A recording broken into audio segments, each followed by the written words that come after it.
Et salut toutes et à tous, c'est bien c'est Pierre et aujourd'hui on se retrouve pour une toute nouvelle vidéo. Et aujourd'hui j'aimerais vous parler de tout ce que j'ai utilisé pour automatiser mon Twitter. Parce que ceux qui me suivent sur Twitter ou m'ont suivi sur Twitter ont sûrement remarqué que absolument tous mes likes sur mes vidéos YouTube sont automatiquement postés sur Twitter. Et ça, ainsi aussi également, à chaque fois que je poste une vidéo, ça fait automatiquement un tweet pour indiquer que j'ai posté une nouvelle vidéo. Et ces deux choses-là qui sont automatisées sur mon Twitter ont été automatisées de manière assez différente en fonction des années. Et donc je me suis dit que j'allais vous faire un petit historique de toutes les façons que j'utilisais pour automatiser mon Twitter. Donc déjà, la première chose qui a été faite, c'est mes likes sur Twitter. Alors avant, il me semble que c'était à partir de 2017-2018, peut-être même un peu avant, on avait la possibilité de lier notre compte Twitter à notre compte YouTube. Ce qui faisait que à chaque fois que je likais une vidéo, ça postait un tweet automatiquement. Donc ça a été la première façon de faire, c'était directement par l'interface YouTube. Et il me semble que quand je postais une nouvelle vidéo, que ça envoyait un tweet, c'était aussi fait par ce même truc de YouTube qui fait que dès qu'on lit un compte Twitter, ça postait tout seul. Ensuite, ce qui s'est passé, si je me trompe pas, c'était en 2018 ou peut-être 2019, je me souviens plus, que YouTube a décidé en fait de mettre fin tout simplement à cette possibilité. Leur raison en fait c'était qu'ils pensaient que les viewers de manière générale préféraient des trucs réels plutôt que des machins automatisés. Ce qui est totalement logique je pense. Mais moi honnêtement, moi je trouvais ça rigolo d'avoir mon Twitter qui postait absolument tous mes likes YouTube. Parce que moi je me suis dit ça serait cool au moins que quelqu'un qui me suit sur Twitter pourrait avoir envie de regarder les mêmes vidéos que moi. Et comme ça moi ça aide un peu aussi les créateurs pour lesquels je mets un like dessus. C'est que du coup ils ont un petit peu de pub sur mon Twitter. Alors bon, même si mon Twitter il a pas 3 millions de followers, il y a quand même quelques personnes qui peuvent le voir. Et je me suis dit que ça peut peut-être intéresser 2-3 personnes. Et donc du coup pour automatiser ça, la première chose que j'avais fait, c'est j'avais utilisé un flux RSS. Pour ceux qui ne savent pas ce qu'est un flux RSS, c'est un peu en gros comme une API publique dont le retour est en format XML. Et si je ne me trompe pas, le flux RSS que j'avais utilisé, c'était un directement proposé par YouTube qui se donnait en fait le flux RSS d'une playlist. Parce qu'en fait toutes les vidéos qui sont likées sur YouTube sont organisées dans une playlist qui s'appelle Liked Videos si on a YouTube en anglais. Je ne sais pas si elle s'appelle différemment en français d'ailleurs. Peut-être qu'elle s'appelle Vidéo aimée, je sais plus, un truc comme ça. Enfin bref, en tout cas le point important c'est que c'est dans une playlist et qu'avec ce flux RSS, on peut avoir la possibilité de récupérer toutes les vidéos dans une playlist. Et donc du coup moi qu'est-ce que j'en ai fait de ce flux RSS? Je l'ai connecté en fait avec l'API de Twitter et avec une base de données. À chaque fois que je récupère une vidéo likée dans ce flux RSS, je le stocke dans ma base de données pour me dire que j'ai déjà récupéré.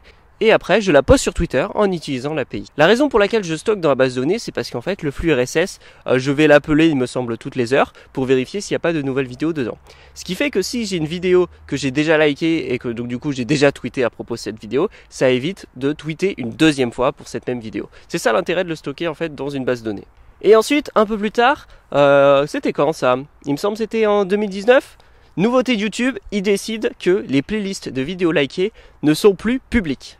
Et ce que ça change, c'est que ce flux RSS qui permettait d'afficher les vidéos d'une playlist ne fonctionne uniquement que pour les playlists publiques.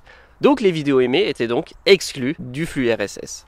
Et donc la nouvelle solution que j'ai trouvée ce coup-ci, c'est d'utiliser l'API de YouTube. Avec l'API de YouTube, j'ai la possibilité de récupérer mes propres playlists et ça marche aussi avec les playlists privées, donc je peux récupérer mes playlists qui sont likées. Et donc du coup, tout ce qui a changé en fait dans mon petit script que j'avais avant, c'est que j'ai remplacé toute la partie RSS par en fait un appel API de YouTube qui me retourne les mêmes vidéos. Et la partie qui stocke les tweets en base de données qui puis après poste sur Twitter n'a absolument pas changé. Et ensuite, une dernière chose que j'ai fait pour mes likes Twitter, c'est que j'ai rajouté il y a peu en fait la possibilité que ça tague le créateur de la vidéo sur Twitter pour tout simplement l'informer que j'ai liké sa vidéo. Parce que moi je me souviens c'était quelque chose que j'aimais bien quand il y avait encore l'intégration YouTube et Twitter, c'est que quand quelqu'un likait ma vidéo, je recevais un tweet et donc moi je trouvais ça assez cool en tant que créateur.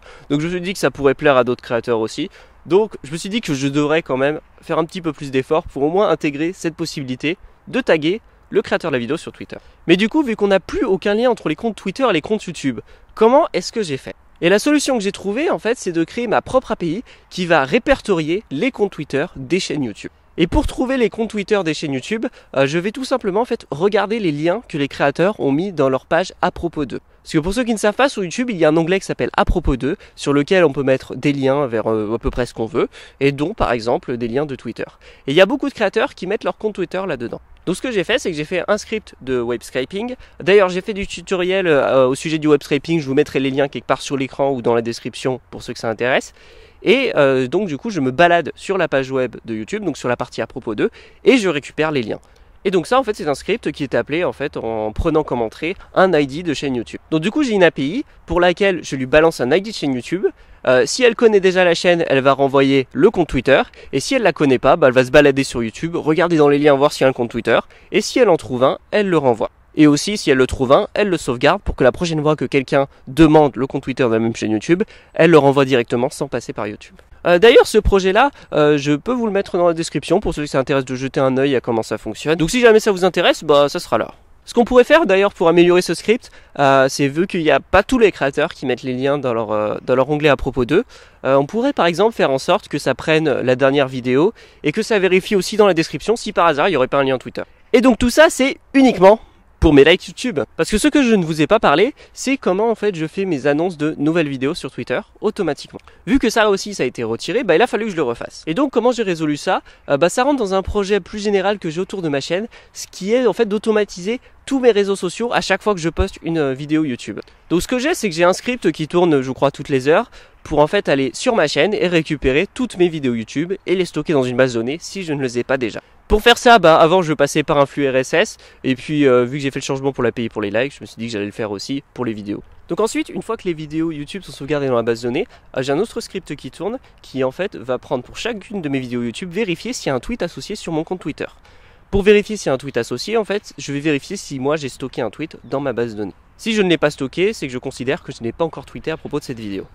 Et dans ce cas-là, je vais créer un tweet qui va tweeter, dire que j'ai posté une nouvelle vidéo en indiquant le titre de la vidéo et le lien. Et moi ensuite je vais sauvegarder dans la base de données l'ID de ce tweet pour qu'en fait je puisse avoir le lien entre la vidéo YouTube et le tweet. Donc pour répéter, j'ai deux scripts qui tournent. Un qui sauvegarde mes vidéos YouTube dans ma base de données et un qui va prendre mes vidéos YouTube de ma base de données, les poster sur Twitter et puis ensuite sauvegarder l'info dans ma base de données qu'un tweet a été posté sur cette vidéo. Et d'ailleurs dans ce projet un peu entre guillemets global qui est de reposter ma chaîne YouTube un peu partout, j'en ai aussi profité pour cloner ma chaîne YouTube sur Dailymotion, cloner ma chaîne YouTube en tant qu'article sur mon site, cloner ma chaîne YouTube en tant qu'article Medium, j'ai fait aussi en post Facebook mais bon ça marche pas très bien pour le moment, et je vais sûrement faire plein d'autres choses avec. Donc si jamais ça vous intéresse, peut-être que j'en parlerai dans une autre vidéo. Bon voilà, c'était Pierre, j'espère que mes petites explications de comment j'ai automatisé mon compte Twitter vous a plu. Certains de mes projets qui sont en public, je pourrais vous les mettre dans la description pour ceux que ça intéresse de savoir comment j'ai fait. Par contre, il n'y a pas tout qui est public, parce que par exemple ma partie qui poste mes likes YouTube et qui fait appel à l'API est sur mon vieux site, qui lui malheureusement je ne peux pas vous montrer le code, parce qu'il y a des accès bases de données qui sont en dur dedans, donc je ne peux pas partager le code à cause de ça. Mais pour ce qui est du reste, normalement je devrais pouvoir vous le montrer, donc tout ça sera dans la description pour ceux que ça intéresse de savoir comment j'ai fait. Et d'ailleurs ma petite API qui utilise Twitter, vous pouvez aussi vous l'utiliser en fait en installant le projet, le foutre sur un serveur, et vous créez votre propre base de données en fait de comptes YouTube qui ont un Twitter associé. Bon voilà, c'était Pierre, j'espère que cette vidéo vous a plu, et sur ce je vous dis à la prochaine.